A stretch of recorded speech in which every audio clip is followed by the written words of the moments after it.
Happy New Year, chat. Yo, yo, yo. What's up, guys? What is going on, man? Oh, dude. We're back, baby. I hope everybody had a fantastic New Year. That is... What's up, Psych? What's up, dude? I hope that is at least... Look, I think that is the last time off for the foreseeable future anyways. Normally I end up having a little bit of time off for the holidays, and it's good because I get to go spend time with family, but it also feels bad because I'm missing out on time doing what I love to do, which is being here with you guys, you know? So, it was great, man. I had a great New Year's. I got to spend time with family. We had a bit of a belated Christmas with some family we didn't get to see around regular, normal Christmas time, the actual holiday. And it was good, man. It was great. So, you know, I'm glad to be back, though. Glad to be back. And today, we're live, bro. I know. We'll be back to 7 days a week now. Normal schedule. We had a lot of time off recently, but we're back. Here's the deal. Today, I was planning Happy New Year, bro. Happy New Year. Is that your resolution? Are you hinting at your resolution, man?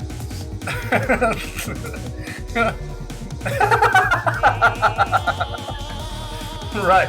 I'm working on it, okay? It's a work in progress. All right, guys? All right?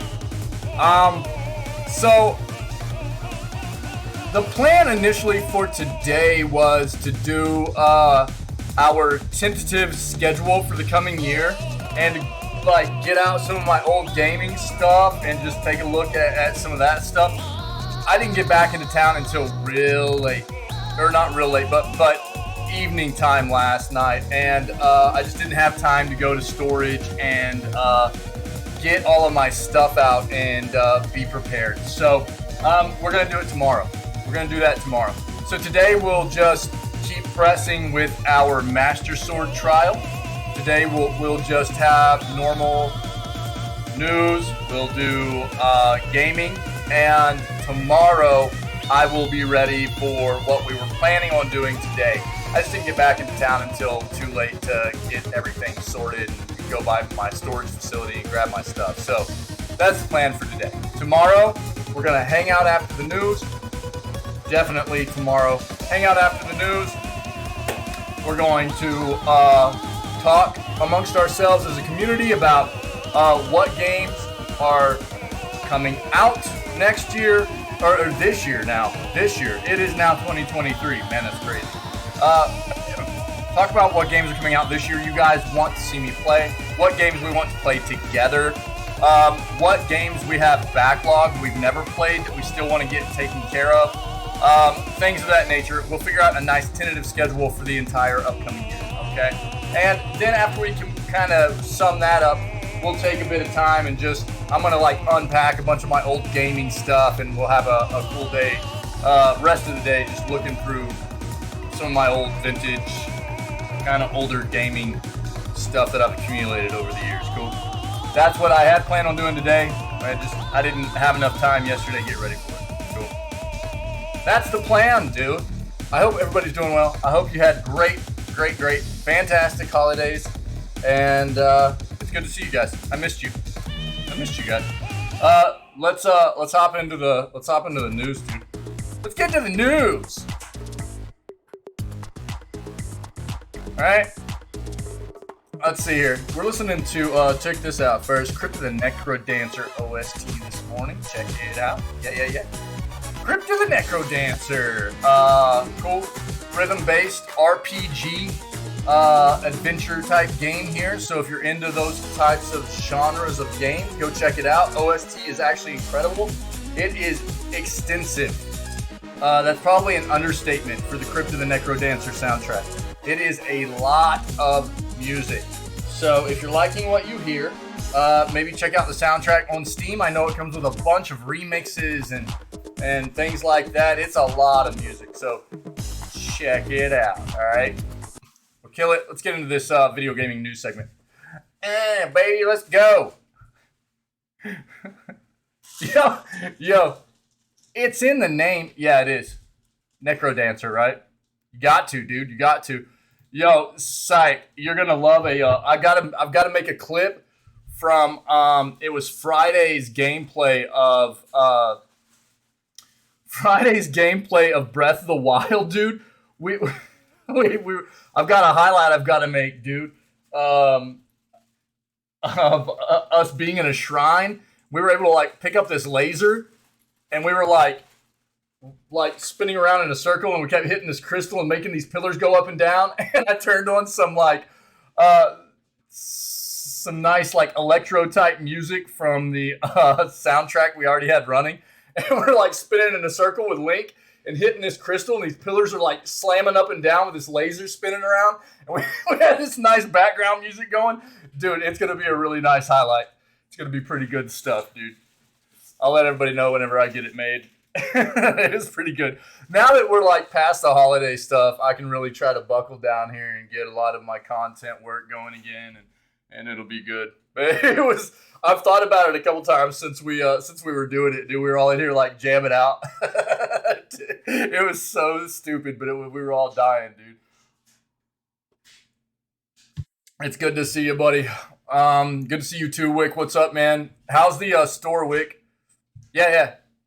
All right, brother. All right, dude. Yeah, yeah. Cool, man. Wick, how's the store, buddy? How's everything coming with the water situation, man? All right, let's jump into this. So basically, what I did is I set up our time period for the news search this morning to be from Saturday through today because we were down all weekend. If you were not aware, many of you probably will be, but we missed out on any news that potentially cropped up between this weekend and today. So I've got our dates set for that time period. Okay, let's see what we got.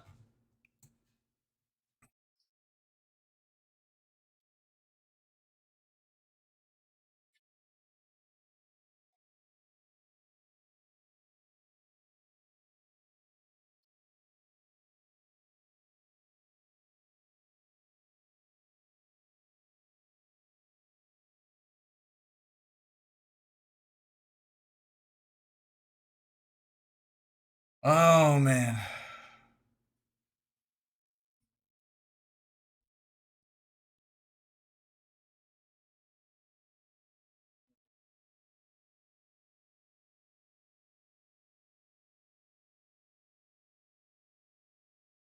This was yesterday. 9 games leaving Xbox Game Pass today. I think we've already kind of hit on what was leaving and coming to Game Pass for January. But let's go ahead and pull that up and make sure everybody is very aware about what has potentially already kind of been taken away from the subscription service and what is new that you can go take a dive into, okay?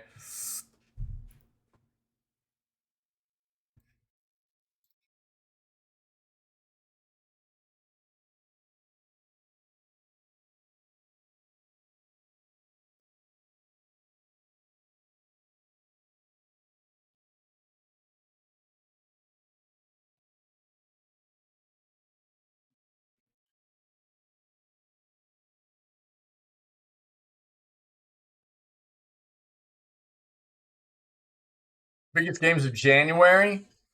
Let's take a peek and make sure we know exactly what's hitting this month, okay? Gamer, my dude. What's up, man? Happy New Year, buddy. What's going on, man?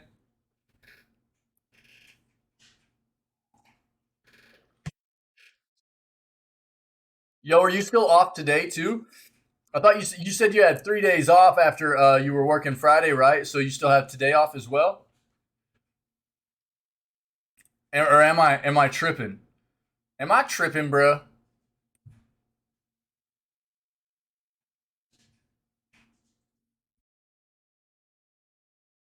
I thought that's what you said. You had 3 days off, but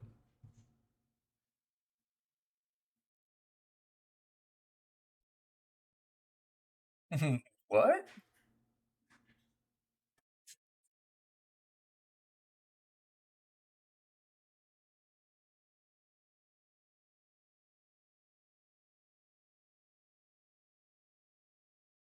Interesting. Let's see what's going on there.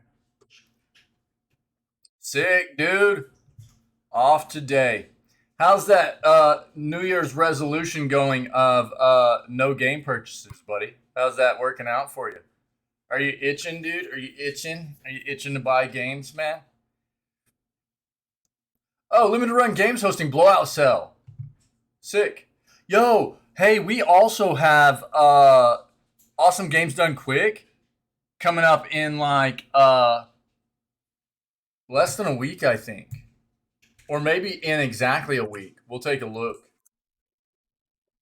Random out time. Nice week. Let's go. Sick, dude. I'll take it. It's not a win, but I'll take it.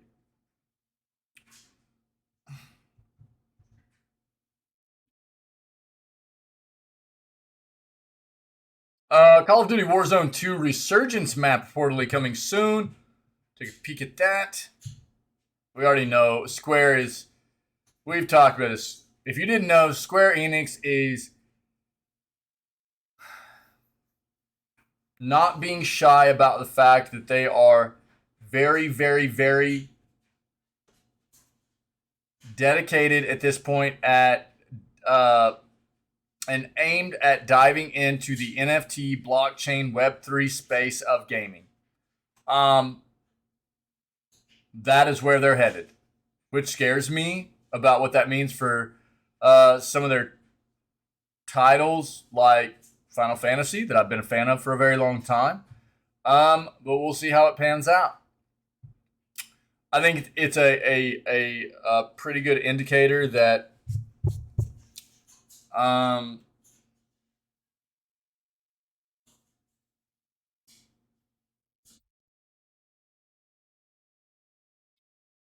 this is a really hard thing for me to address. Business is obviously in any business the key to a business is earning money, right? So I understand corporations needing to, you know, make pivots into areas which seem to be a more lucrative venture in whatever industry you're in, you know, and so I can understand why there are certain company, or I can understand why companies might find this to be a an area in which they want to really, really, really dive into.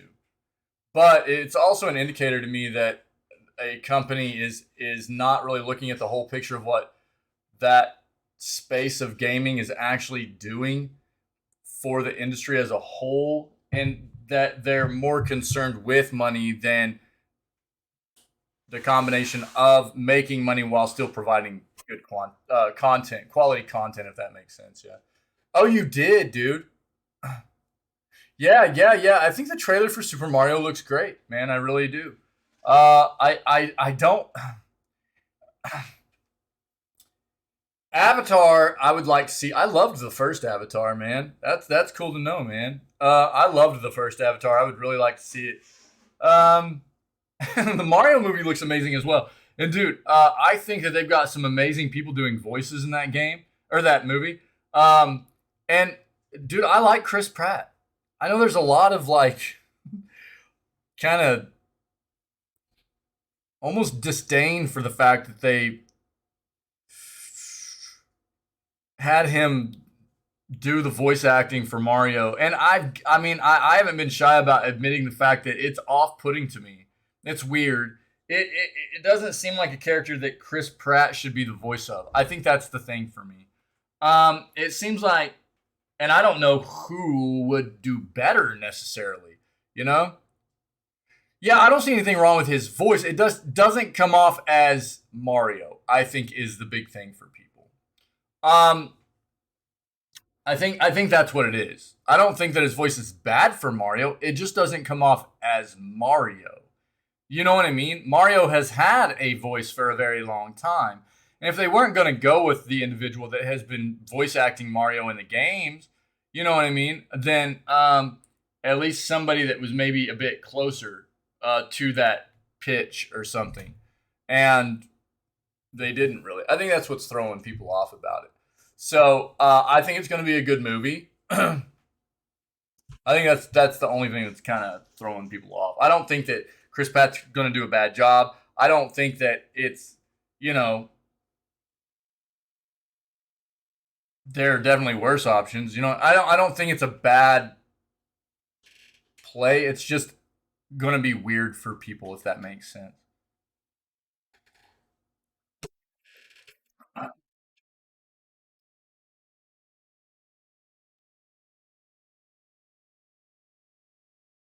I think the thing is he doesn't sound any different.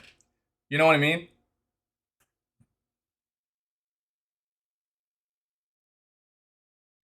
Yeah, I mean, I don't think necessarily people are wanting like a super high pitch thing the entire time, but something more towards um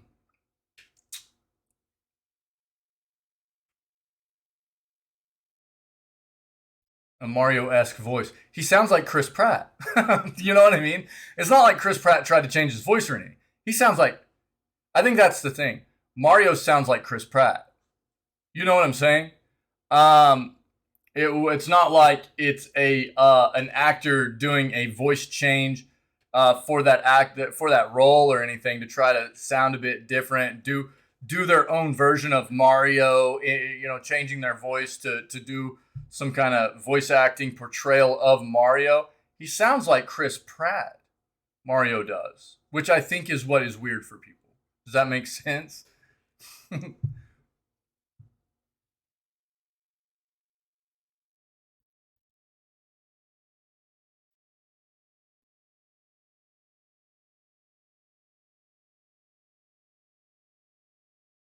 Holy Mega Ultra Module EMO5. What is this? What is this?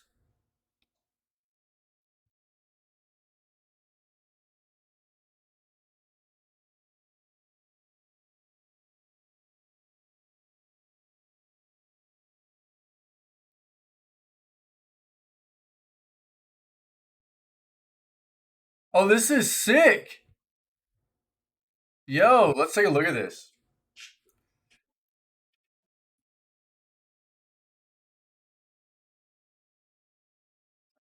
Xbox exclusive is officially the lowest rated flop of 2022. What is this?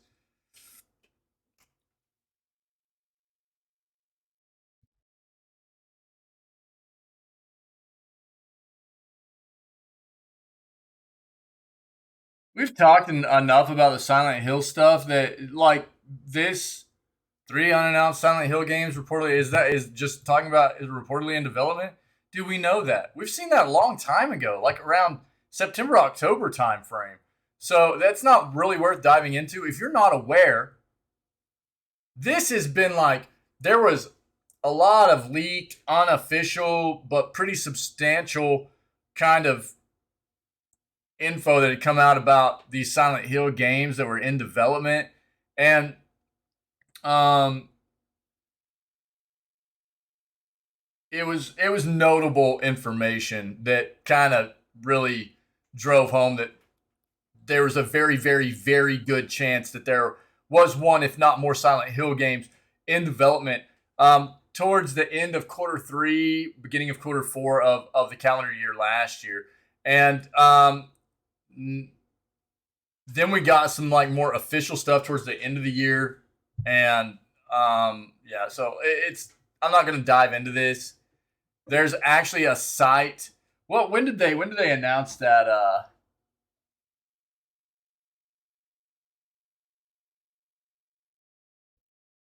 Wasn't the Game Awards, was it? I thought it was before that. I don't know. Just know there's Silent Hill games coming. It's officially a thing. And we'll keep track as more like good information comes out. We'll pay attention and we'll dive into it. But that's just stuff we already know right there. Gaming Spider Verse Civil War is coming. What? And an unexpected Marvel title. Huh.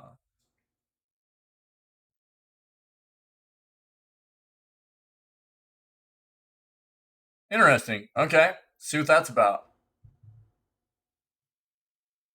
Check our other search real quick.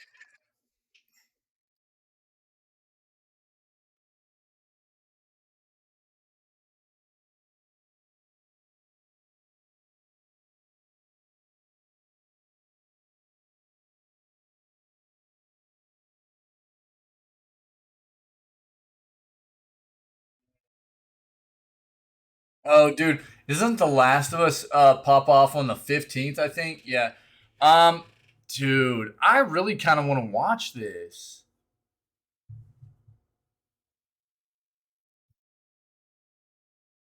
And I think the series starts on like the 15th of this month.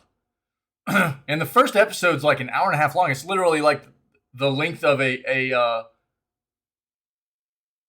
feature film. You know what I mean? It's like the first episode. And I think the series is going to be somewhere around roughly 10 episodes, maybe give or take one or two there, something like that. I think.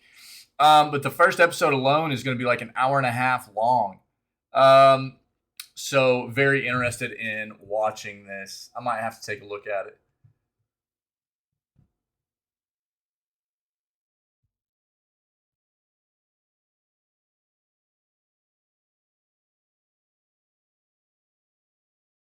What are your New Year gaming resolutions for 2023, chat? Let me know. What are your New Year gaming resolutions? Anybody watching this after the fact, let me know in the comments. What are your gaming resolutions? I already know what gamers is. Gamer, you feel like is this going to be realistic, dude? You going to be able to stick to this, buddy? That's a tough one, dude. That's a tough one you set for yourself.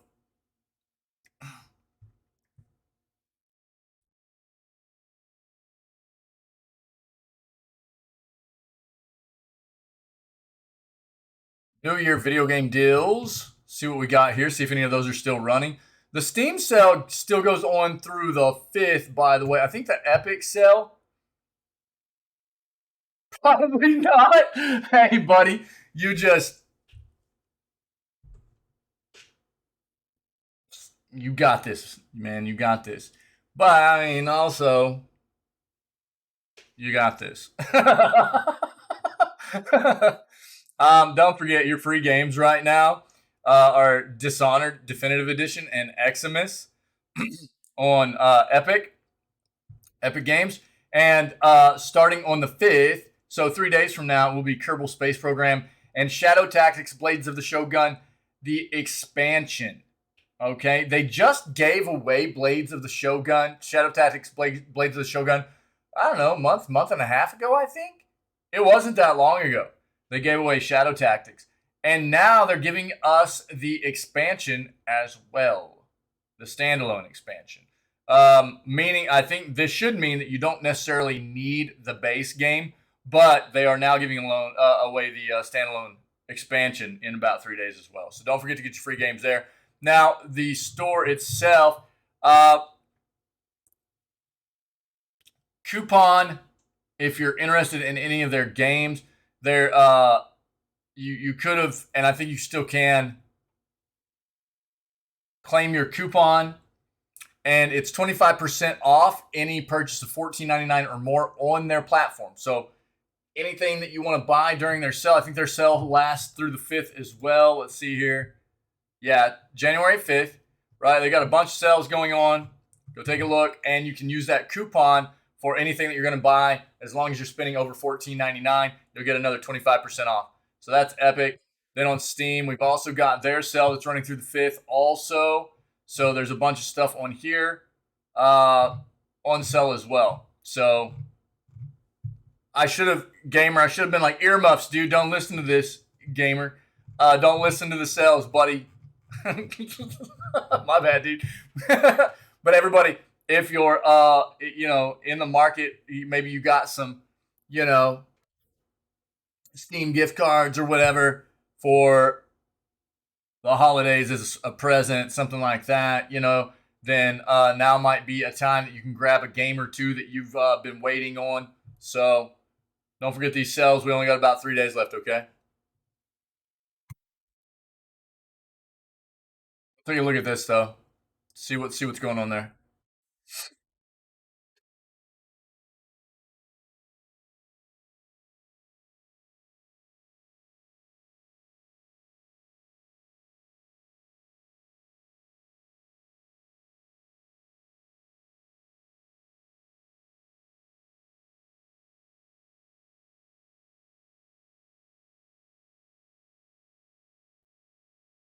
Is this...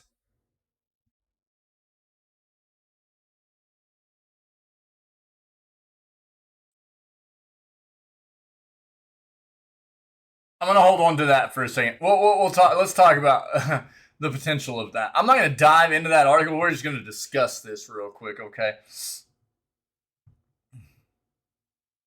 Ooh, Payday 3 lands the first new game announcement of 2023. Dude, Payday 2 is a game that really, really, really, I mean, I have to absolutely give some huge props to Payday 2 for being a game that really, really, really just yoinked me straight back into PC gaming. Back around, I think it was around 2011, 2012. This game was a game I had gotten away from PC gaming for a little bit. I started playing a lot of console stuff, which there's nothing wrong with that. But I saw this game. I was interested. I hadn't. My computers were old. I was like, all right, I want to play this game. I'm gonna build a new PC. I did it back then, and started playing Payday 2. Oh, dude, I was hooked. It was so much fun. I loved it. And I'm interested in what Payday 3 is going to bring. It's a I haven't played Payday 2 in a very long time, but what I liked about it was there was a lot of customization. They always had cool events. They were always bringing new content to the table. The game was hard. And the difficulty scaling was always... There was always inherently a good amount of difficulty, but it was exponentially more difficult if you got into a party that didn't know how to work together.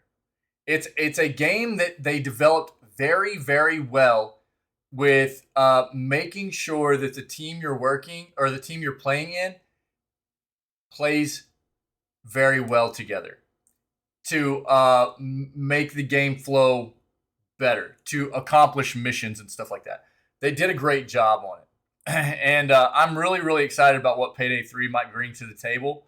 I will probably play that game on release.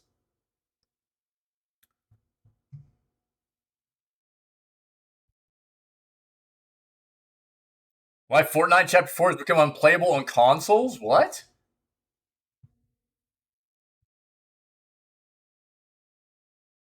We've already got this up. We'll look at this.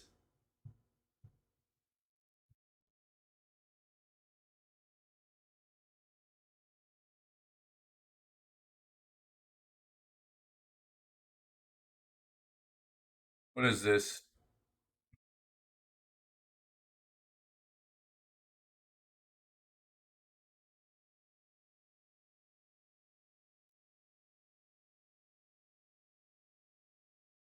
Eh.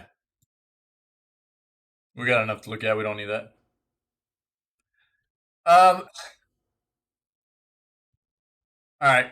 Leaker claims there are at least 3 more unannounced. Okay, so this is probably the difference. This is a better title. Leaker claims there are at least 3 more unannounced Silent Hill games in development. So that's going to be worth diving into. Okay. We'll look at that.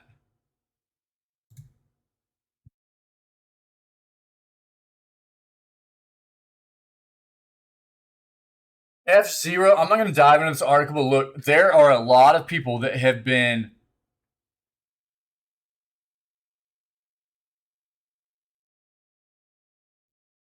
Waiting for F-Zero to come back.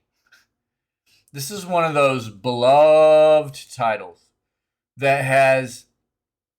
It's funny because we've even read articles about how there was a development company that kind of made a prototype of what F-Zero could be years back and took it to Nintendo, and Nintendo was like, no. And they were really excited about it. The development company thought it was really good or whatever, but Nintendo was like, no. And people keep asking Nintendo, when F-Zero? When F-Zero? And Nintendo goes, well, it's not always easy to, bring games back and da-da-da. But, it's not like they don't do it, so I don't know. We'll see. We'll see what happens. I'm not, Nate the Hate Bully claims F-Zero's time will come in 2023. We'll take a quick peek. But people have been wanting and have been hitting up Nintendo for a very long time at this point for a new F-Zero game. There is like a cult following around this title, and I remember it being very fun as well. So I definitely wouldn't be upset at another F-Zero game coming out.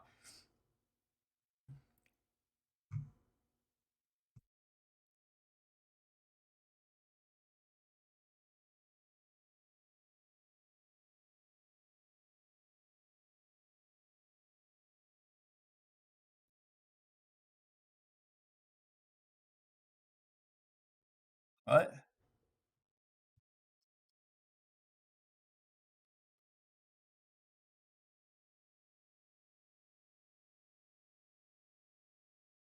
Okay, I don't know. Dying Light 2 developer gives an outlook for the year. Let's take a look at that. Dying Light 2, if you don't remember, when they released the game, they basically told everybody what? Was it a 3 or a 5 year commitment to content for that game? I think it was a 3 year. I don't want to overshoot that, but I think it was a 3 year commitment to content after release for new content for the game. So let's see what the outlook for 2023 is potentially going to be for Dying Light 2, okay?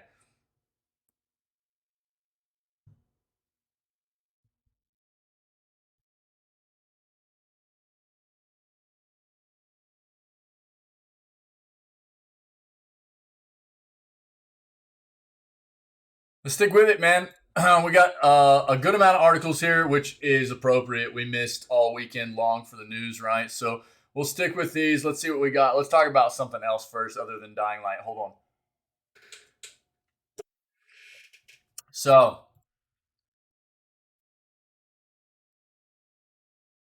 casting a live action The Legend of Zelda movie. What do you guys think about that? I mean,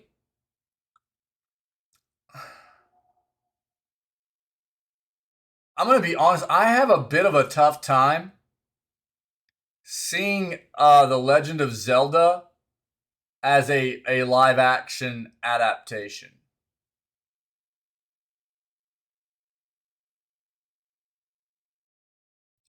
As opposed to something more along the lines of a very, very good animated uh, adaptation. I don't know. So this is just, there have been rumors of a live action adaptation of The Legend of Zelda for years, but casting the movie could well be the hardest part. Yeah, it's not that it wouldn't necessarily. It's hard for me to picture. I think is all I'm really trying to get at. Um, I think it's much easier. Many times I tried to tell you, you spitting lyrics at me, dog. Uh, I think it's much easier to see adaptations be taken into live action when you think about something like The Witcher or The Last of Us, things like that, where those games, Fallout even, those games really tried to portray more of a a realistic experience for the player already, you know? So taking those games into a TV movie adaptation in the live action space is obviously easy. I think The Legend of Zelda, while over more recent years is getting maybe closer to that, it's still very it's got very cartoony aspects to it still, which I think makes it hard to see how well it would maybe appeal to people as a live action adaptation rather than a very very good animated adaptation. Um, take something like Arcane. You know, Arcane, dude, that is a very good series if you haven't seen it. You know, the League of Legends series on Netflix, that animation style is fantastic. It's very well done. And I think something like that maybe could work very well for a Legend of Zelda movie or show or whatever. I don't know how well this would translate for me, anyways, as a live action. I don't know.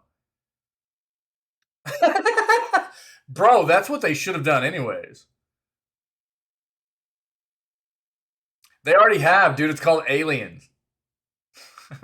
They've already done a live action movie for Scorn, dude. It's Alien. What are you talking about? They did it in reverse. They took Alien and they basically made the game after the fact. They adapted Geiger's work that had been put into the movie Alien and then turned it into a game. You know what I mean?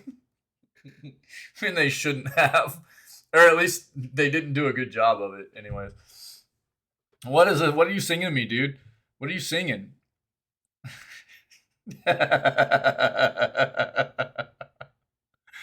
Oh, bro. You should have put turn the smoothie bar into a club, dude. That was the play right there. Missed opportunity, dude. But I don't know. I mean, I'm not saying that a live adaptation couldn't be sick. It's just hard for me to picture it, anyways. And this is just we've heard there. This is rumors, dude. There's nothing worth putting any stock in here. But you know, Dying Light 2, the developer gives an outlook for the year 2023. Um, so far, in the end of the year, Techland said to the fans, dude, this site always has some really weird writing in it.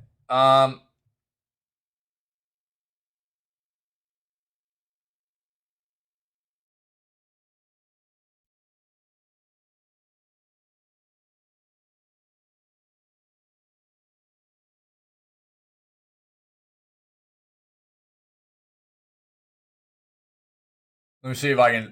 The writing here is. I think what happens is these articles are written in a different language and then potentially auto translated over into like English. So there's some really weird translation that goes on.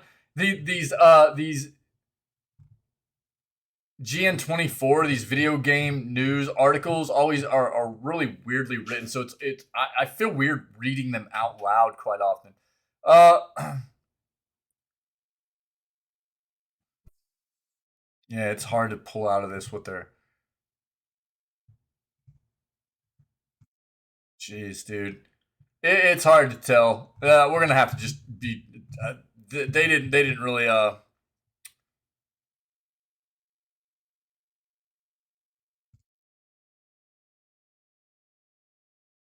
me see if I can pull something else up here.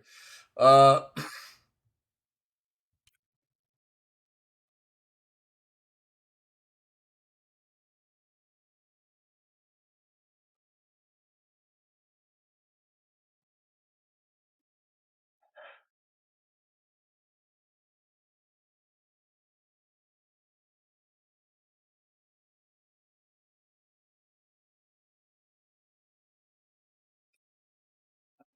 like it, man. Yeah, we're just gonna have to hold off on that. We might see some stuff coming up. That article was rough. Um, Nate the Hate boldly claims F Zero's time will come in 2023. Uh,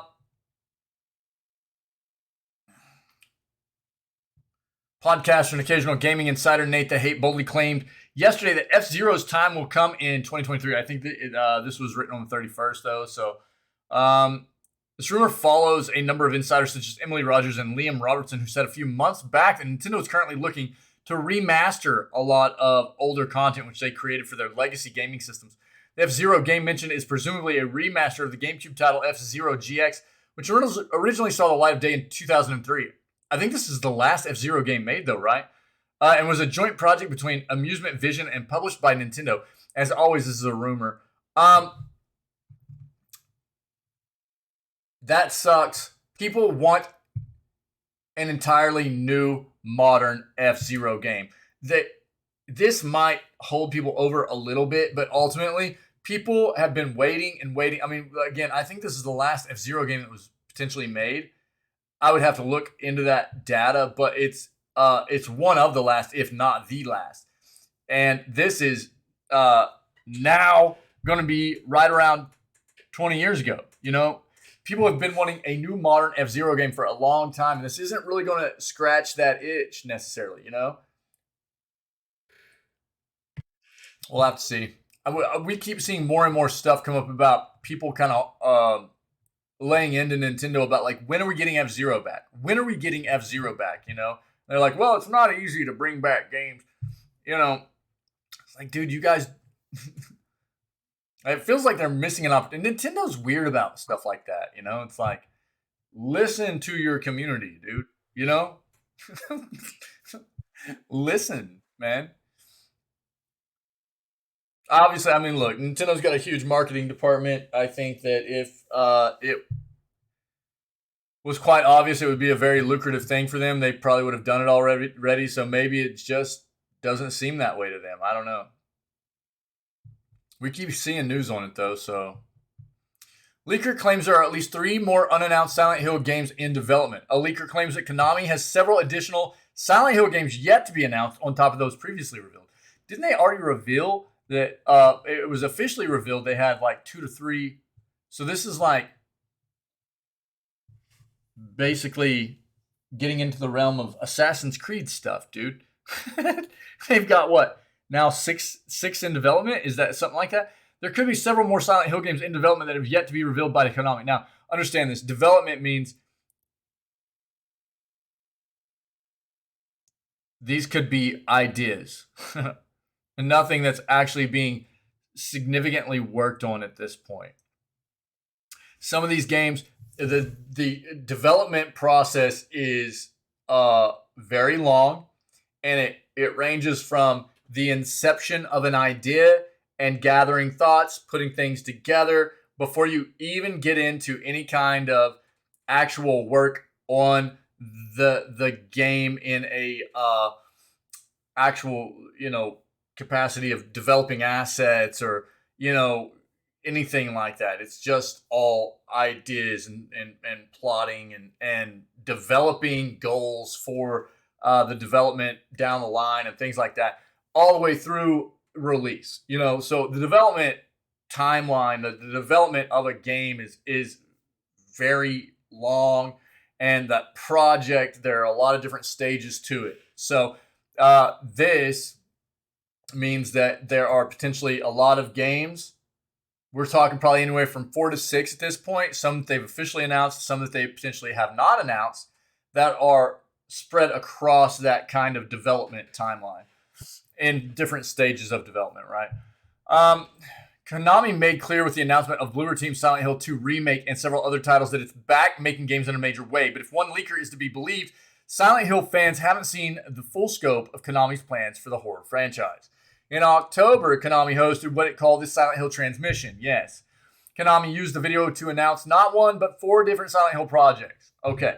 So, it wasn't 3. I apologize. It was 4 that they had officially announced. And a movie too. So, on the movie front, know that the movie is being directed by the same individual that directed the first Silent Hill. Because, in my opinion, the second Silent Hill was an absolute flop. That movie sucked. I liked the first one. I thought it was pretty good. It was. I even watched it again here recently, and it's still, man. I was like, that was a pretty good movie. And then the second one was terrible. So hopefully this next movie coming out will be at least somewhere along the lines of the first one in terms of quality.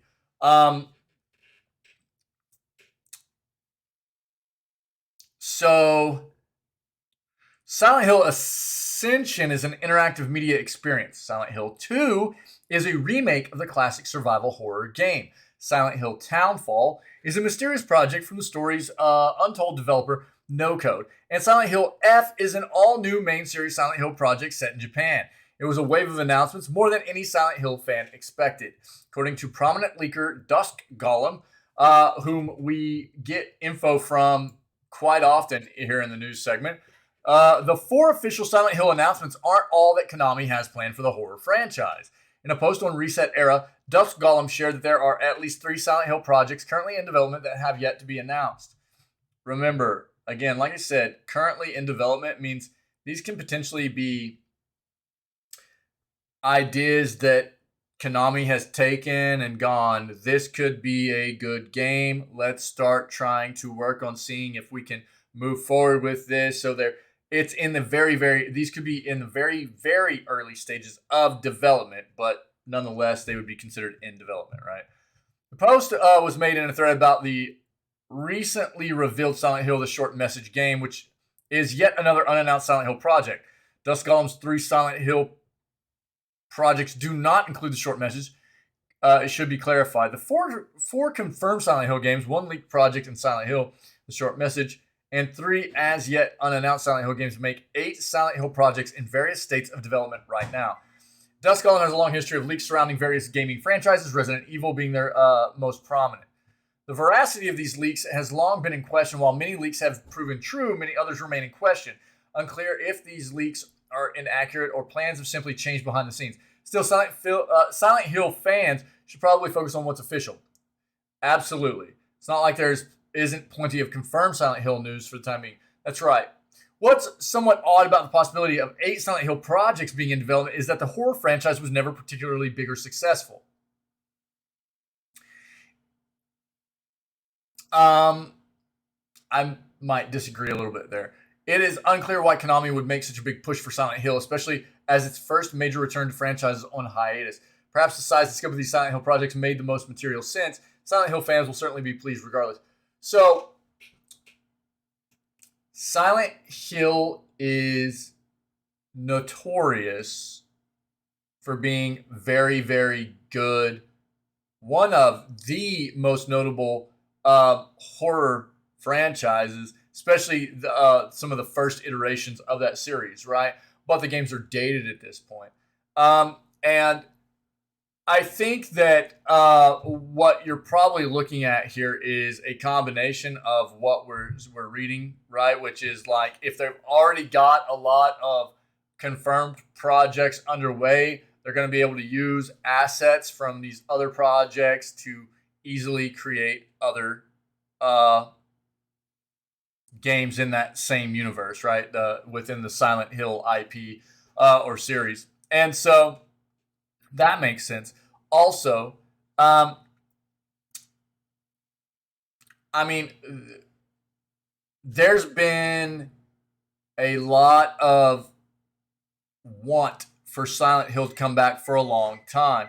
There are a lot of people that love horror genre games, dark, ominous type titles, right? And it's a very, very, very sought after type of genre nowadays in gaming. So you see it with like what Resident Evil is doing. Capcom's been doing with Resident Evil. They're remaking titles. They're making new titles. You've got Biohazard and Village as their newest, and then they're remaking all the old titles. And I think that Konami has taken note, right? So now they're trying their hand at remakes. They're coming up with new titles. And I think that what they're kind of betting on is the same type of success, maybe not to the full extent that maybe Resident Evil it has been receiving or on those titles, but at least somewhat in the same ballpark, you know, and it only makes sense that they go ahead and get some more projects lined up. Again, development can mean a wide range of things, and if they've already got like 3 or 4 of these that they are, it looks like pretty sure that are going to be. It doesn't. Let's be honest here. Any one of those could get scrapped, right, before release, but it looks like they're pretty dedicated at getting all those out. It makes sense that they're coming up with ideas for future titles and everything to kind of put those in an early development process while they finish up all these other ones they're working on. Because if they do pan out to be very successful, they're going to keep pumping these things out, right? So we'll see. But again, yeah, I mean, they're not wrong. I think it's important for people to just kind of stay focused on the officially announced titles at this point. That's a lot of stuff right now for Silent Hill, though. Payday 3 lands the first new game announcement of 2023. It's either a really good idea or a really bad idea to announce your upcoming game on New Year's Eve, but it was enough to get me to sit up and take notice given how little other gaming news ever drops during this time. Payday 3 was announced late yesterday and trickling into the first news cycle of 2023 here. The announcement was made with a short teaser video and a link where you can wishlist the game on Steam already. The game will be out in 2023 according to the announcement for both console and PC, though a specific date or window was not given. Here's the description for the game listed on Steam. Payday 3 is the much anticipated sequel to one of the most popular co-op shooters ever. Since its release, Payday players have been reveling in the thrill of a perfectly planned and executed heist. That's what makes Payday a high-octane co-op FPS experience without equal.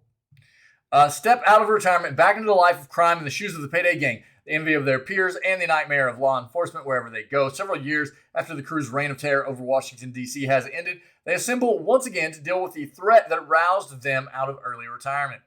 It's been nearly a decade since the release of Payday 2, which was out in August of 2013 as part of Steam's winter sale. I thought the game released before that, though, not on Steam.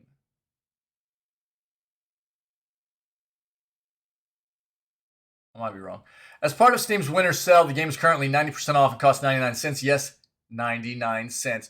Payday 2 has an interesting decade where it veered between mass popularity and financial troubles for its parent publisher, Starbreeze Studios, which resulted in halted development in 2018. But after restructuring, Starbreeze and Overkill resumed work on the game in October 2019, and as such, it's racked up a total of 10 DLC heists over the years. One of its biggest controversies occurred back in 2015 when it added safes to the card drop system that could result in increased power for weapons. Yeah, and a month later stumbled into problems again when a new pack contained more than cosmetic additions. This was back in the height of loot box days, yes.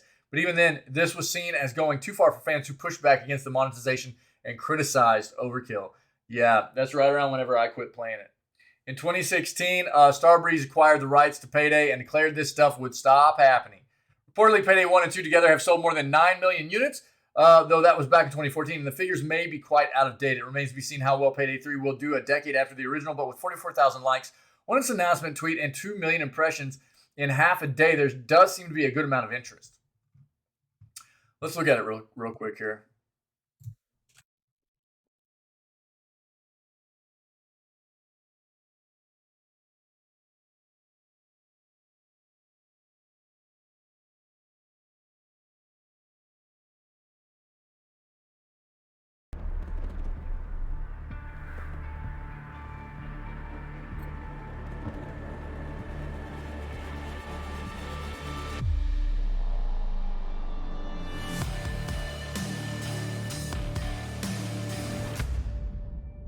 Ooh. Oh, so they're actually saying it's coming out this year, dude. Oh, baby. Yo, I'm going to be playing some Payday 3. I can't not, dude. Again, the fact that Payday 2 was such a huge part of me kind of getting back into PC gaming roughly a decade ago. I mean, uh, this is like, again, if you want a taste of what Payday is, it is cheap right now. It is cheap. Gamer earmuffs, dude.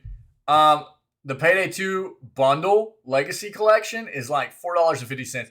It's like, I'm guessing the main game, most of the DLC stuff, uh, or at least a good amount for like $4.50, you know. But even if you just want to try the base game out, we're talking like $1, I think, right? Yeah, $1. And it's a pretty wild game. It's all about just like working with your team. You can have the AI control your team, but it's not nearly as good as having people in game with you that know what they're doing. And there's a lot of cool weapons. Your weapons kind of upgrade. You get more attachments, things like that in the game as you play and level up your characters. You get stat. I mean, it's a really cool game, man. So highly recommend if you're interested in this kind of game. Check it out. The more you play, you unlock different masks and characters and stuff like that. It's really wild. So I'm excited for Payday 3. Going to be pretty cool, I think. I hope, anyways. We'll probably play it. Actually, one moment. Let me do something real quick.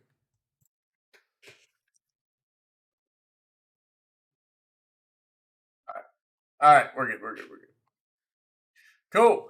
Why Fortnite Chapter 4 has become unplayable on console, PS4, Xbox, and more.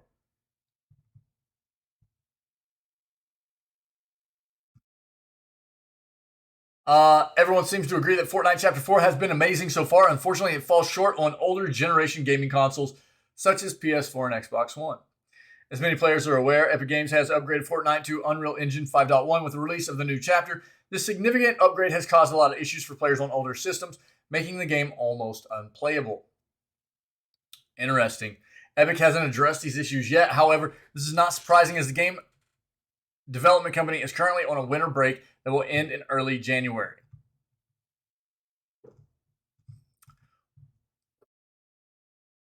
While Fortnite Chapter 4 operates quite flawlessly on PCs, PS5, and Xbox Series X, it's running into many problems on the previous gen consoles. Tabor Hill, a reputed Fortnite content creator, recently made a video showing all of the issues the game is facing on these older consoles. In his video, Hill revealed that PS4 is his favorite system. Unfortunately, Fortnite is almost unplayable on it. At the 3:53 mark of the video, several clips showcasing how the game fails to deliver on older gen consoles. First clip shows the game freezing for a second right before Hill is about to take down an enemy. Second clip shows the content creator being in a top 3 situation when the game freezes for a second once again. Some of the clips show Fortnite Chapter 4 freezing for more than a second, leaving the player completely exposed. Oh, that feels rough, dude. Oh, sick, dude. Gamer. All right, dude. Yo, I recommend checking it out. I think it's a cool game, dude. Uh, nice. All right, buddy. You don't even have to buy it, bro. Let's go, dude. Sticking with that New Year's resolution, dude. Uh, Considering that numerous players have complained about freezing issues on older gaming systems, Epic is probably aware of the problem. Unfortunately, the development team will not be able to fix these issues soon. Shortly after the release of the version 23.10 update on Tuesday, December 13th, Epic Games went on its winter break. The development team has thus been unavailable to address or fix recent technical issues that players have been facing. While it's certain that Epic will eventually fix these problems, players may have to wait for the next major update. Considering that the freezing issue is quite severe, it may take them some time to release an appropriate solution. Yo, you're welcome, dude. Yo, I hope you enjoy it, man. I hope you enjoy it. Again, I haven't played it, probably like 7 or 8 years. So there's going to be a lot of content that I haven't seen. But, dude, that game was a lot of fun for me. It really was. And I think that game will actually translate very, very well to console play. Yeah. There's a chance the next major Fortnite update will release on Tuesday, January 3rd. However, the development team coming off winter break at around the same time, the update may be postponed to January 10th. In the meantime, players should keep reporting the problems they face and help developers deduce the exact cause. All right, man. So there you go, guys. Feels bad, dude. Feels bad. Anybody playing Fortnite, I guess just keep waiting for... if you're playing on previous gen consoles, specifically PS4 or Xbox One, stay tuned. That feels bad. I don't know. Hopefully Epic gets it figured out pretty soon. New Year video game deals. Get Marvel's Midnight Suns Legendary Edition at an amazing discount. All right, here we go. Marvel's Midnight Suns. So the last thing we read about Marvel's Midnight Suns, I think people are liking this game all right. The thing we heard was that like the writing in the game is pretty blah. It's not the only game to deal with that. But ultimately, people are having fun with this game.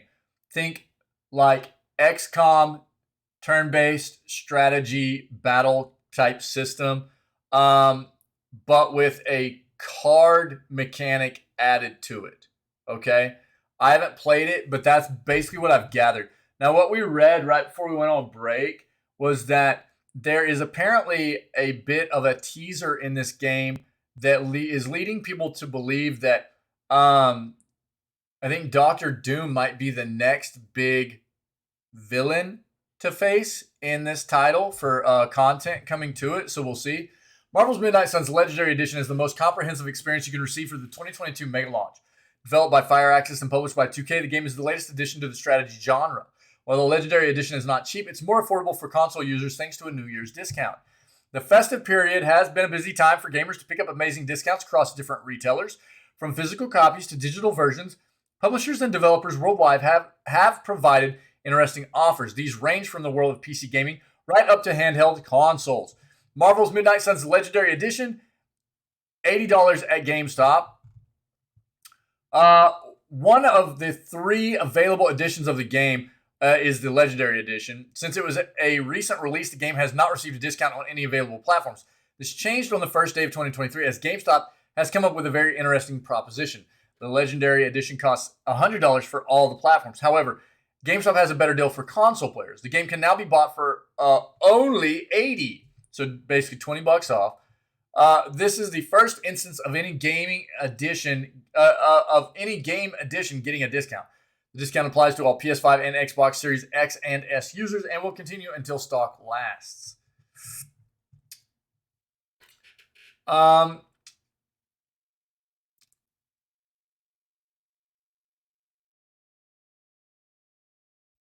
Overall, it seems like people have been enjoying this game. It seems like something up your alley and you're looking to get an enhanced version of the game. It might be worth looking into grabbing one from for console from GameStop, as you can see, a pretty decent discount here, right?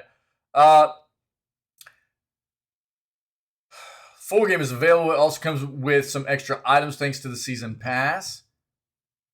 The Season Pass includes 4 post-launch heroes, Deadpool, Venom, Storm, and Morbius, so those are extra characters you get with that edition. Brings new missions and enemies, expanding the in-game experience. Players can also access 23 premium skins that can't be obtained by any other method. So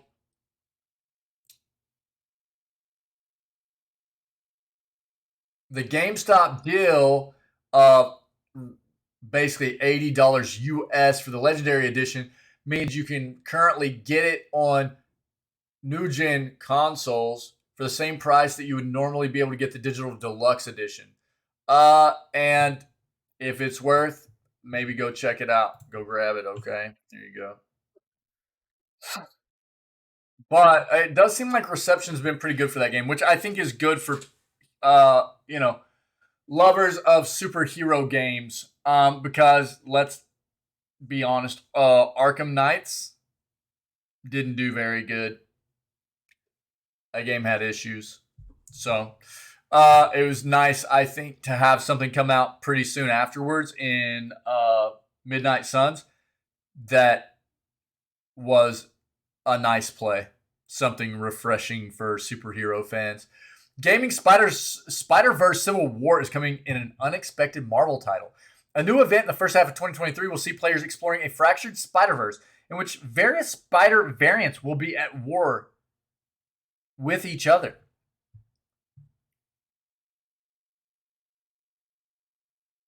Interesting.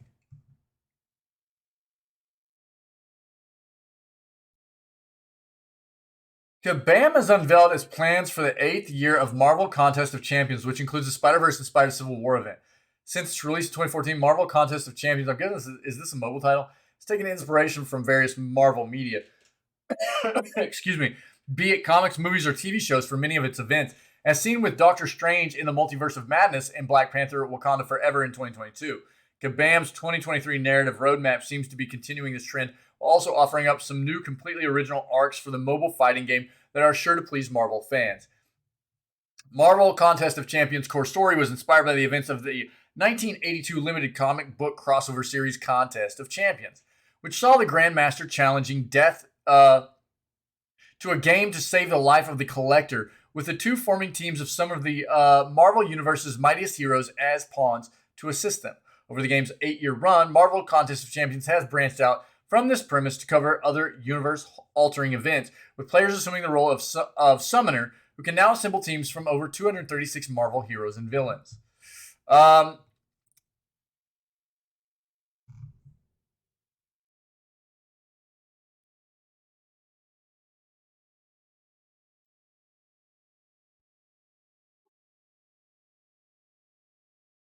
There's a year 8 narrative roadmap video on Marvel Contest of Champions YouTube page. I'll throw this in chat in a moment so you guys can take a look if you're interested, okay? The roadmap covers January through to June of this year, with events that seem to align with the Marvel Cinematic Universe's upcoming movies, covering the likes of Ant-Man and the Wasp, Quantumania, and Guardians of the Galaxy Volume 3. The first half of 2023 will also deliver new content following the Young Avengers and X-Men. We'll also be continuing Marvel Contest of Champions' previous Spider-Verse event. In 2022 Spider-Verse event, the Web of Fate and Destiny was destroyed, which has led to a civil war between the various Spider people in the first half of 2023. Arnold went on to reveal that an unlikely duo, Arnold being Max Arnold, Kabam's senior quest designer, Arnold went on to reveal that an unlikely duo will seek to make sense of the battle between Spider-Friend and Spider-Foe and restore order to the fractured Spider-Verse. I like that premise.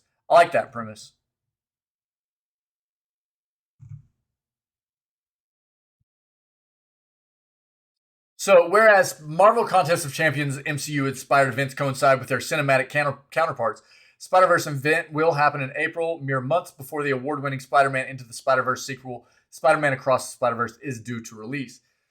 The Spider-Verse event is telling its own original story, continuing from the one Kabam set up in previous years, but parallels can be drawn to Spider-Man Across the Spider-Verse's story. The trailer for the crossover-heavy Spider-Man Across the Spider-Verse shows Miles Morales' Spider-Man being chased by the Spider-Force, a team of spider variants pulled from across the multiverse and led by Spider-Man 2099. Kabam hints that Marvel Contest of Champions Spider-Verse event will follow the animated sequel's example, as it will also see several spider people facing each other, much like Marvel's Civil War arcs. Spider-Man Across the Spider-Verse's trailer also showed Gwen Stacy's Ghost Spider standing up to Spider-Man 2099, following the Spider-Force's pursuit of Miles. If Marvel Contest of Champions does take inspiration from this film, it's possible that the unlikely duo trying to bring order to the Spider-Verse will be Gwen and Miles, although the game could have some surprises in store for fans. Interesting. That's an interesting take. I like, probably I enjoy something like this more than just the normal superhero versus villain thing that has been done for so long, because I think it takes a look at the potential of what a superhero could be if they were maybe more on the alignment line of something more like an anti-hero, or even significantly skewed more towards like a villain, right? I think that's cool. DZA, what's up, my friend? How are you? Happy New Year, buddy. How are you, DZA? If you guys wanted to see that YouTube video, the link's inside that article right there, okay? Xbox exclusive is officially lowest rated flop of 2022, baby. Oh, yeah. The second lowest rated game of 2022 and arguably the biggest flop is none other than an Xbox exclusive that can only be played if you own an Xbox One, Series S, or an Xbox Series X. While Xbox Game Pass had another big year, Xbox had a pretty disappointing year in terms of exclusivity, yeah. Not many exclusive games were released, and a few of those that didn't quite hit the mark. There's no bigger example of this than Crossfire X, which according to Metacritic's The 10 Worst Video Games of 2022 list is the second lowest rated game of the year with a score of 38. That is brutal. The only game with a lower score this year is Postal 4 No Regrets with a score of 30. That said, where there was anticipation for Crossfire X, there was none for Postal 4 No Regrets. So you can't really label it as the biggest flop of the year. Yeah. Doing awesome? Nice. I'm great, buddy. Yeah, glad to be back. It was good to have some time to go see family and everything, but it was a lot of traveling. So I'm a bit exhausted from that, but it feels good to be home, man. It feels good to be home, and it feels good to be back into the normal schedule of streaming again and hanging out with you guys, man. So yeah, thanks for asking, buddy. I'm glad that you're doing good. Family. Yeah. So basically, we took off. I took off like, what was it? The 23rd through the 28th of December. We took off and went and saw some family for the Christmas holiday.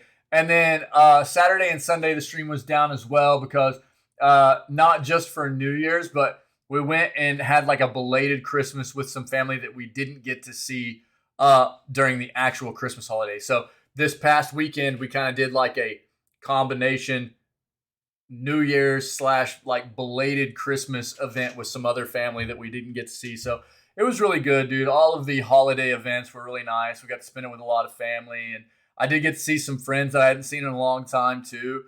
So, dude, I know, man. I feel the same way, DZA. Yeah, man. 2023, man. The last year just flew by, man. It really did. So I don't know, but I had a great year. I'll say that. I had a great year in large part to you guys. I love doing this.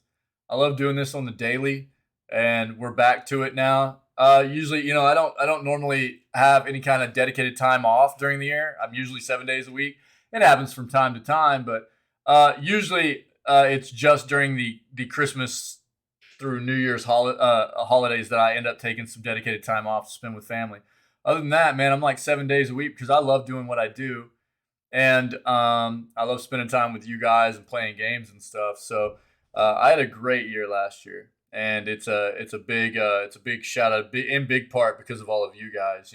So I really I have to give you guys props for helping me to have a great year, along with obviously my wife and kids. They're a big part of this and everything in my life. So yeah. Oh, just got a stomach ache. Oh, bro, that sucks, man. I'm sorry. I'm sorry. Yeah. Well, now you know, man. The beer doesn't sit well with you, apparently. You know what I mean? Maybe it was just the specific kind of beer you were drinking or something, though. Who knows? Yeah. But I'm glad you're doing good, man. That's awesome. It's good to see you, buddy.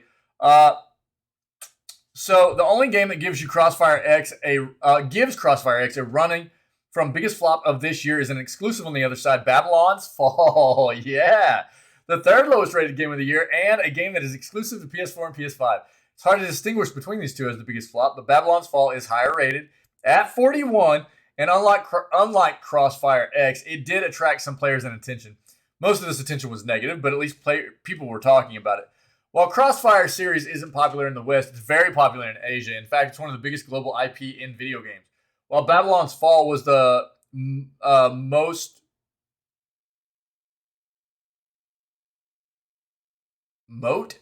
notable release in the West? Is that a misprint? From a more familiar developer, Crossfire is the far bigger name on the global stage, and the same can be said about Smilegate compared to Platinum Games. At the end of the day, you could award either of these games the biggest flop of the year or Postal 4, no regrets, if you were really looking forward to it. That said, feel free. Yeah. Look, I think I talk about this a lot. You know, Metacritic is a pretty good source for ratings of games. Anywhere you're looking at a rating system, though, whether it be 1 to 100 or 1 to 10, whatever.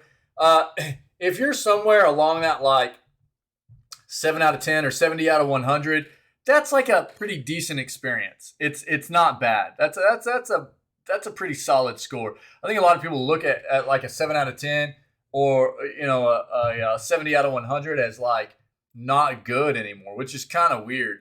But that usually is an indicator that the game is going to give you an amount of entertainment. It's not going to be mind blowing or anything, but it's going to be solid. Anything above that, like you get into the 80s, especially 90s, that's some really quality gaming stuff, or 8s or 9s, you know what I mean? That's really quality stuff there. But you get down below 50, man, that's like some really brutal content to be trying to trudge your way through, So there's some of your worst games rated of 2022, yeah. Limited run games hosting blowout sale on games for PS4, PS5, and more. 2022 has officially come to an end, which means that it's almost time for an annual blowout sale from Limited Run Games. Limited Run Games is an amazing site. I'll show you in a second. Set to take place on January 2nd, which is today. The sale will last for 24 hours. All right, giving fans a second chance at snagging leftover copies of games produced by the company. As with previous years, quantities will be extremely limited, so those interested will want to be ready to go when the sale begins at 12 p.m. Eastern Time, which means 11 o'clock for us. We're about 3 hours, just over 3 hours away from this right now. Standard games will be featured in the sale, as well as leftover collector's editions, including the following: Scott Pilgrim vs. the World, KO Edition for Switch and PS4, Castlevania Anniversary Collection Ultimate Edition for Switch and PS4, River City Girls Collector's Edition for PS5, Outlast 1 and 2 Murkoff Briefcase Edition for the Switch, the House Infanta Morgana Collector's Edition for the Switch. Gamers feeling lucky can also roll the dice on blind boxes. Blind boxes will be offered for Switch, PS5, PS4, PS4 Steelbooks, and soundtracks. The publisher is teasing that the blind boxes will include leftovers of some of the rarest and most exclusive limited run releases, so they might be worth taking a chance on. For those unfamiliar with limited run games, the company specializes in small physical print runs for games that might not receive them otherwise. The company usually holds open pre-orders for a game for a set number of weeks, then begins production based on the number sold. Some extras are produced and held in the warehouse in case of damages or loss during shipping, and then these limited leftovers are sold at the end of the year. Usually, buyers are forced to wait a pretty good length for games to ship, but that wait time will be much lower for these games as they are currently in hand. Right. LRG, Limited Run Games, has made it explicitly clear that some of these games will have less than 100 copies for sale, so those interested in snagging a certain game in particular will have to act quickly. Readers can find out more about the sale right here. Here, I'm going to link this, and then I'll show you guys the site, okay? Yeah, 1 second, DZA, and I'll read what you got in chat there, buddy. Limited Run Games, very cool site. Bruh, I've got their link. Hold on. Where's it at? Right there. So you see stuff like this, right? There's Dragon View. They make like Super Nintendo cartridges. They do all kind. Oh, this one's sold out. Oh, that's where I had it linked at. My bad. Let's just go to their main page. But they do all kinds of stuff like this. It's really, really cool. You can see they've got like Night in the Woods stuff. They've got the Dead Space Collector's Edition stuff. This is a really, really cool site where they'll actually publish some really cool collector's editions. Let me see. I've never looked at their soundtrack stuff.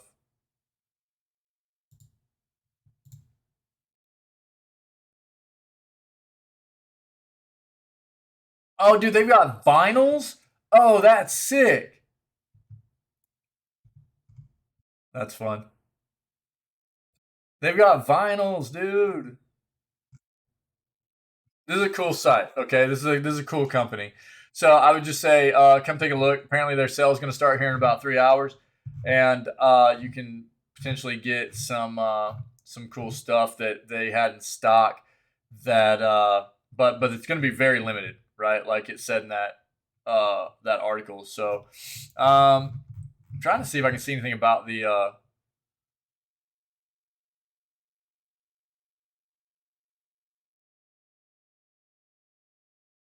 sale, but I don't see the last chance. Is this it? No. I don't see anything about the sale yet, but I'll give you guys this link as well, okay? There you go. Take a look, take a look. What you got, DZA?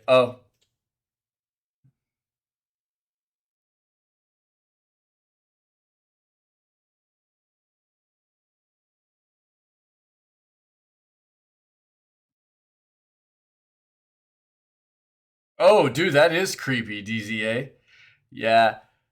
Yeah, it's look, man, I can't stress the importance of like being as careful as possible in the online world. Um setting up your accounts with two-factor authentication. If you're not sure what that means, look it up. Two-factor authentication is an additional security measure that makes it really really hard for other people to hack your accounts. So it'll be like usually you'll have what is normal for your accounts, like a password, and then two-factor would be like they'll also have to send you a text code or a code through email, or you'll have to have an app on your phone that will give you a code to log into that account or whatever. There's additional security method that is required to get into that account, which makes it much much harder for people to hack your accounts. So that's a huge way. Most platforms, most sites have two-factor authentication as a tool, a capability for people to utilize, and I highly recommend it.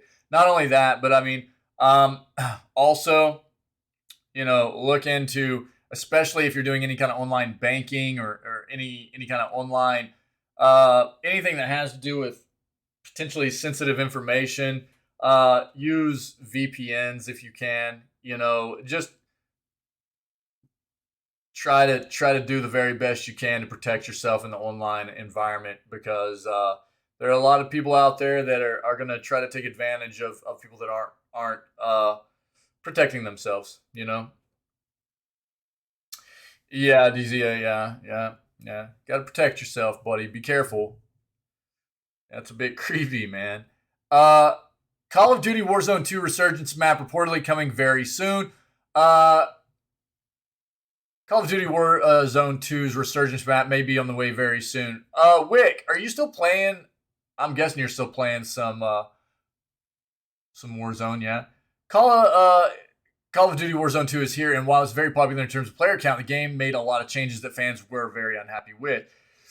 It's a far more tactical game with quick TTK, slower matches, a bigger map, and emphasis on using all of your resources to survive. It's a much more expansive game, and not everyone is vibing with it, especially because some just want to have fast-paced games. One of the ways that was an option in the first game was through Rebirth Island and Resurgence mode, the mode that allowed players to respawn within a minute or so of dying, so long as they had one teammate still alive. As the game neared the end, the respawn option became disabled with the exception of buy stations. The map was also very compact and ensured players were constantly fighting or near a fight. Seems like there's a chance we could get a new Resurgence map very soon in Call of Duty Warzone 2. According to Insider Gaming, two sources have claimed that the new map and mode will be available in the game during Season 2. The second season is expected to begin on February 1st, though it's unclear if the map and mode will be available that day or arrive later in the season. We also don't know much about the map itself, except for the fact that a leaked image of the map seemed to indicate that Castle from Call of Duty World at War would be included on it. However, nothing has been confirmed. We'll likely have to wait until the end of January to know more for certain if Resurgence is coming. Resurgence originally took about 7 months to get added to the original Call of Duty Warzone, but it was a completely new game and things had to be made from scratch. It's likely this map and mode has been in the works for quite some time now and was being planned as post-launch support for the Battle Royale. Word up. All right, so there you go, you Call of Duty Warzone players. All right. Check this noise out. Polymega's Ultra Module EM05 lets you play classic Nintendo 64 titles, baby. Yo, I love that there are manufacturers making hardware to play old games. I love that. I have traditionally held on to a lot of my consoles, my older consoles. I like the nostalgia of the old consoles, but I'm missing some of my old consoles and things like that, and you know, I think that the potential for people to just be able to reach out and snag something like this to not have to worry about the hardware, but to be able to just focus on grabbing cartridges and still be able to play those things. Well, I think there's still something to be said for, you know, having a working Nintendo 64 console as opposed to something like this. This is still very, very cool. Okay. Same thing as like the Analog Pocket, which I've shown off before. I think this is a very cool device. Where's it at? Gaming stuff, my bad. This guy is very neat. This is a a modern piece of hardware. You can tell it looks a lot like old school Game Boys, but this is modern, man. It plays all the old Game Boy cartridges. It has adapters to play like Neo Geo, Atari Lynx, Game Gear cartridges, stuff like that. It's USB-C. It's got an amazing screen on it. It's also like a synthesizer for making music. It's got a dock so you can play these old school cartridges on big monitors and TVs and stuff. You know, it's cool that, you know, I think that's one of the biggest things that you're going to get out of a modern piece of hardware. While it's not, you're not getting that nostalgia that you would out of like, you know, the old school Game Boy hardware or anything. You're getting some modern capabilities, you know, like specifically with this, you get a dock, man. You can hook this up. It's USB-C. You're not having to, you know, put a bunch of triple or double A batteries into a a device. It's got backlit screen, so the old Game Boy didn't. You know, it's things like that is an improvement. No, the nostalgia is not necessarily there with the hardware, but you're still able to use the old school cartridges, which is very, very cool. And you're going to get the same kind of thing with something like this. I think this is great. Polymega has just added the pre-order for to another module to its groundbreaking retro gaming console, adding to the NES, SNES, Genesis, Neo Geo, Sega CD, and PlayStation titles from its previous introduction. Retro gamers can now include Nintendo 64 titles to that list thanks to the Element module's EM05.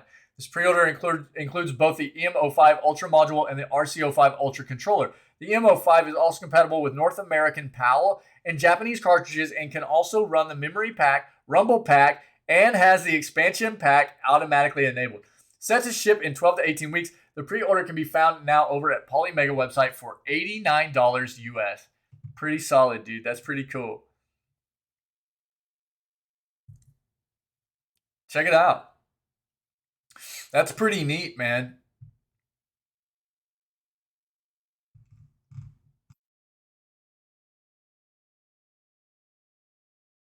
Yo, it's got the gun controller. They've got gun controllers. Look at all this stuff, dude. This is pretty cool. I would need to look more into like the quality of this hardware and everything, but yeah, this module is compatible with classic game cartridges and controllers for the following systems: N64 North America, N64 PAL, N64 Japan. Very cool.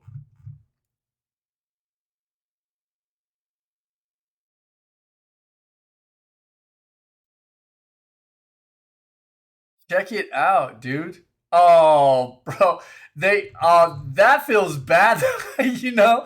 Like I'm sorry, dude, but if if I'm gonna be playing like regular Nintendo cartridges, brother, I need to be able to slide that bad boy in there and push it down, you know? Not really, but this is cool, dude. What a cool site. Yeah. Check this out. There's the Super. Check out the Super. This is dope, dude. I love the black, dude. That's very slick. The Mega. Yeah, that's the Sega right there. The Turbo. Oh, gnarly, dude. Turbo Graphic 16, dude. Interesting, man. And there's the Ultra. That's the 64, man. Consoles PMO1. There you go. That's the PlayStation 1, right? Wait, what?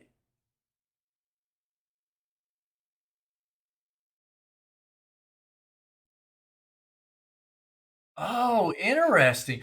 Oh, dude, this is crazy. Check this out. Okay. Yo. The Poly Mega base unit is the core of the Poly Mega modular experience.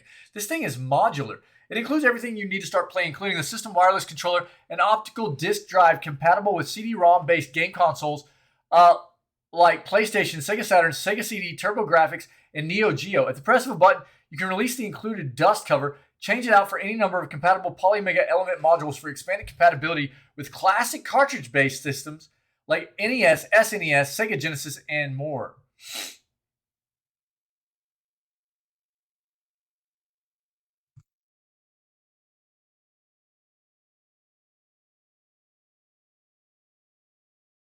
Check that noise, dude. That is gnarly.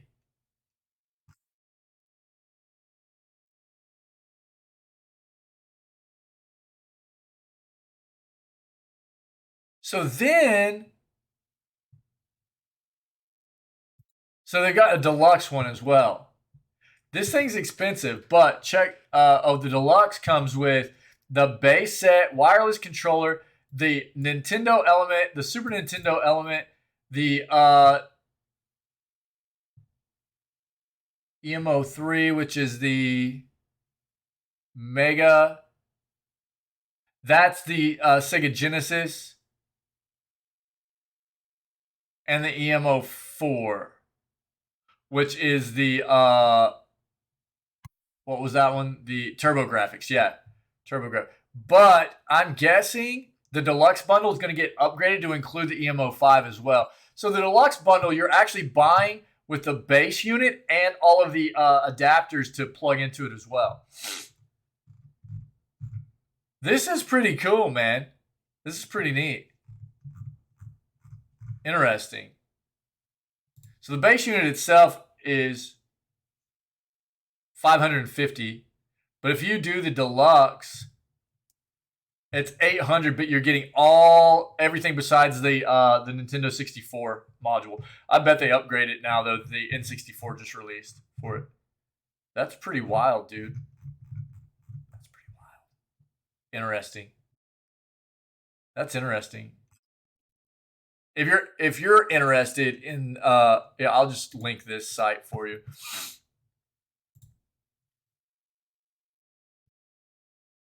That's pretty cool, man. Pretty cool. There you go, guys.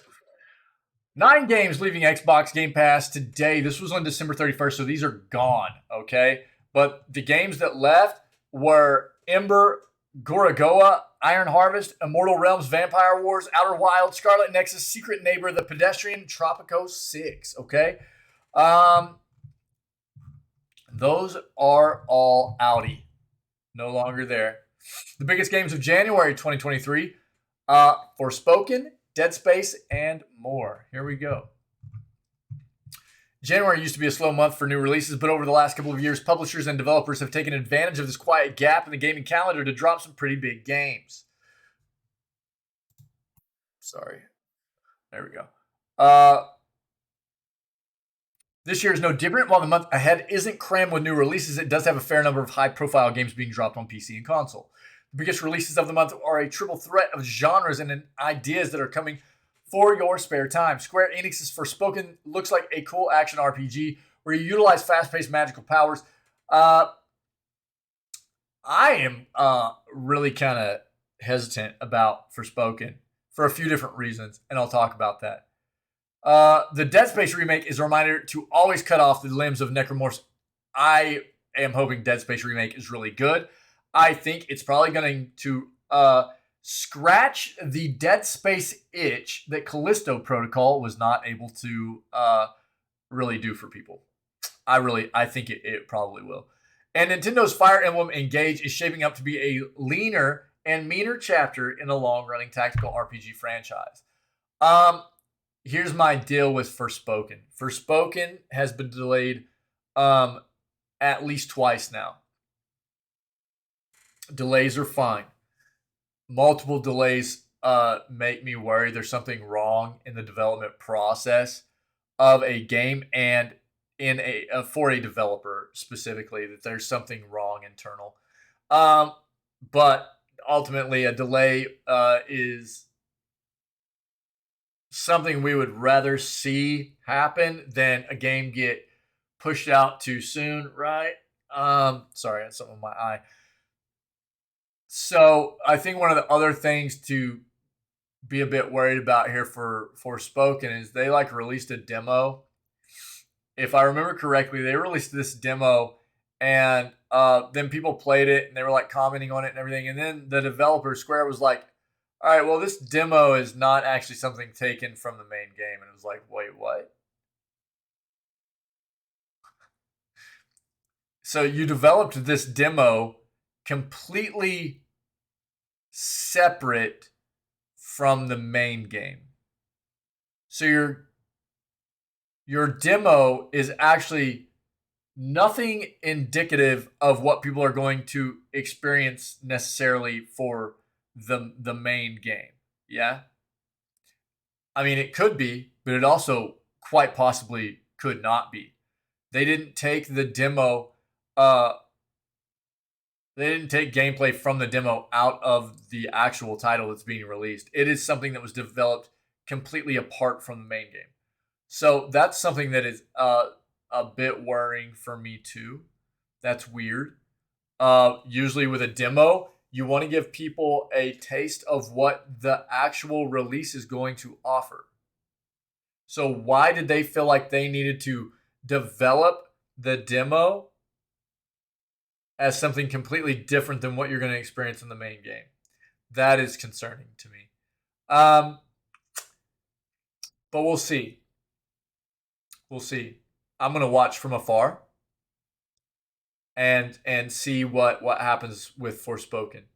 So I always hope that games end up releasing and people love them, but realistically, we know that's not the way things usually work.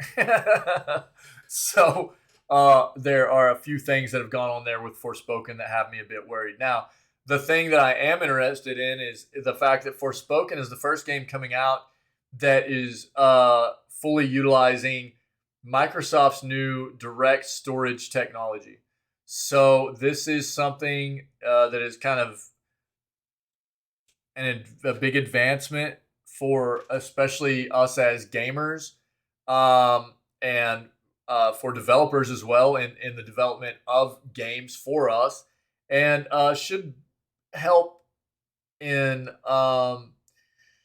offloading some of the requirements for the hardware and the processing of things that are happening while we play games. So I'm interested. I'm not going to deep dive into what all that means, really, but I am interested in how well the direct storage integration for this new technology from Microsoft is going to perform and do with Forspoken.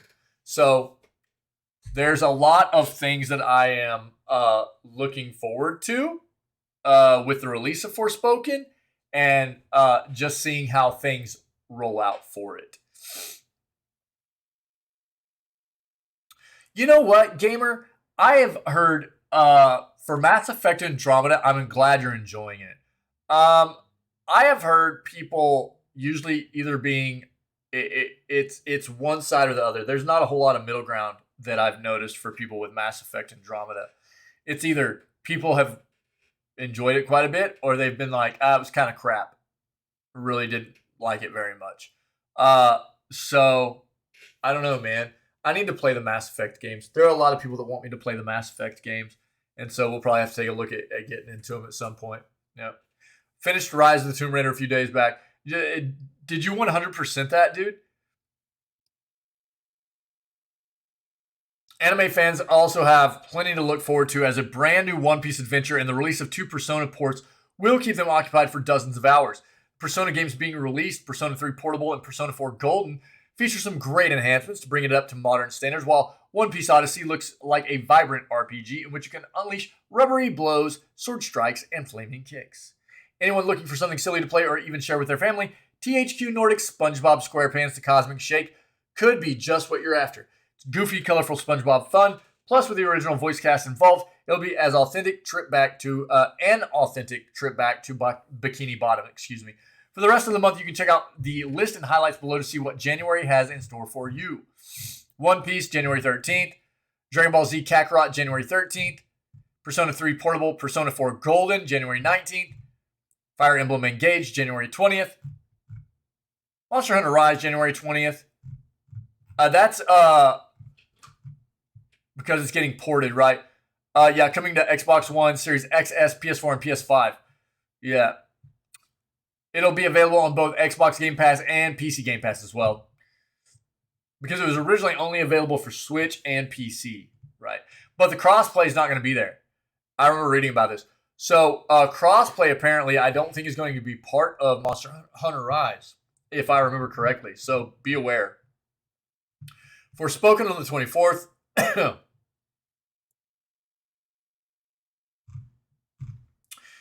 Dead Space, January 27th.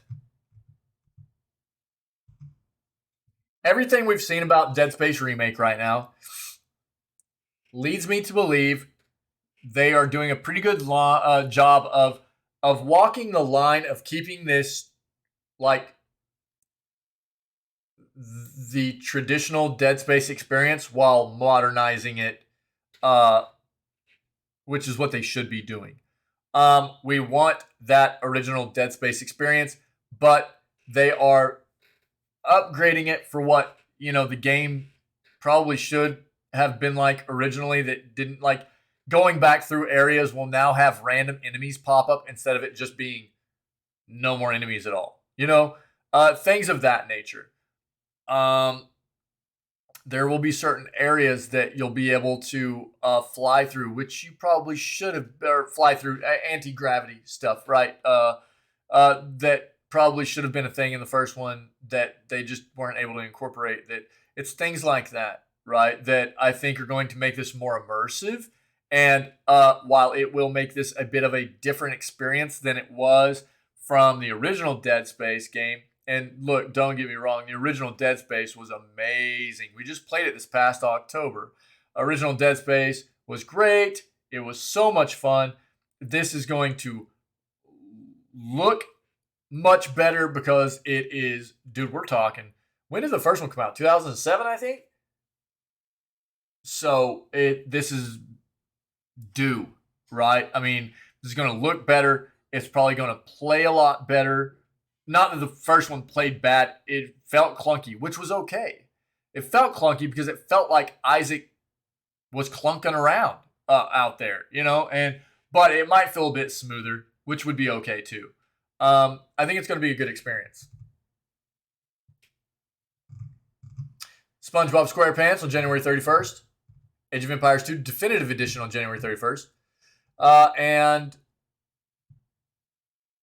here's a big list as well of some other stuff. So I'll let you guys take a look at that if you want. I'll throw it in chat. Cool.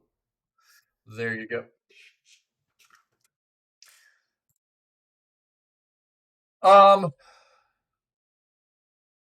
This will be the last article I have, and then we'll get into trying to get through some Master Sword stuff today. That's what we were trying on Friday.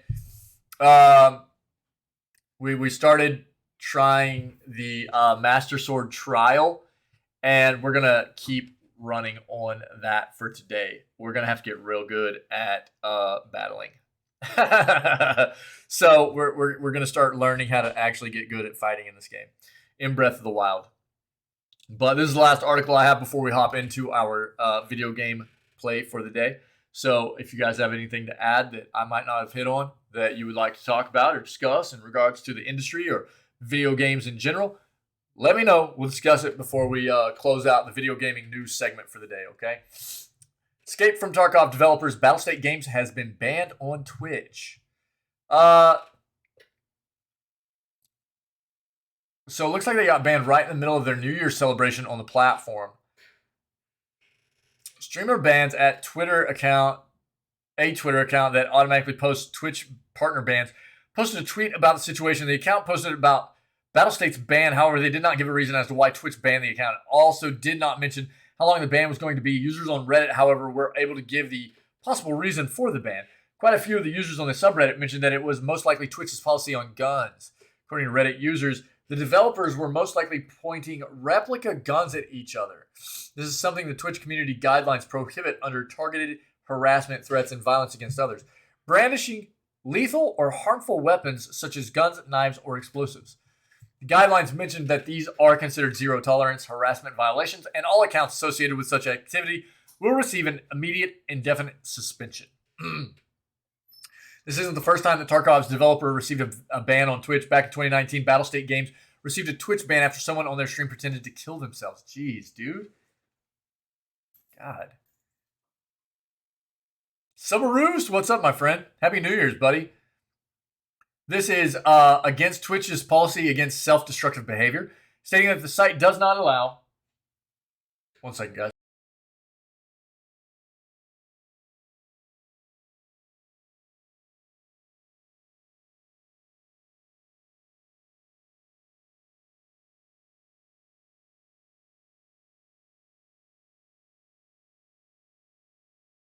Apologies. Hey, thanks, man. Thanks. It's good to see you, Subaroos. Yeah, so that is against Twitch's policy against self-destructive behavior, stating that the site does not allow any activity that may endanger your life or lead to your physical harm. One user on Twitter actually said that this might be the real reason for the ban. They said that Nikita Boyanov, Battlestate Games' head of the studio and Tarkov's game director, dry fired a pistol on his head on stream. Jesus, dude.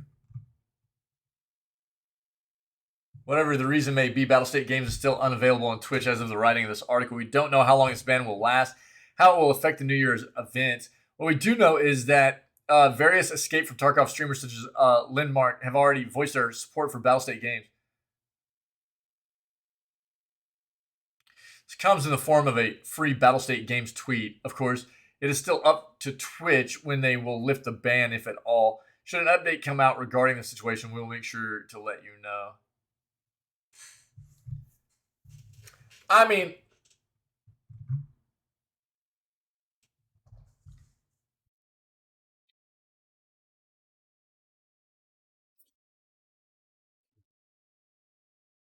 I agree. I don't think that kind of stuff should be on this platform. Promoting self-harm. There are enough people that deal with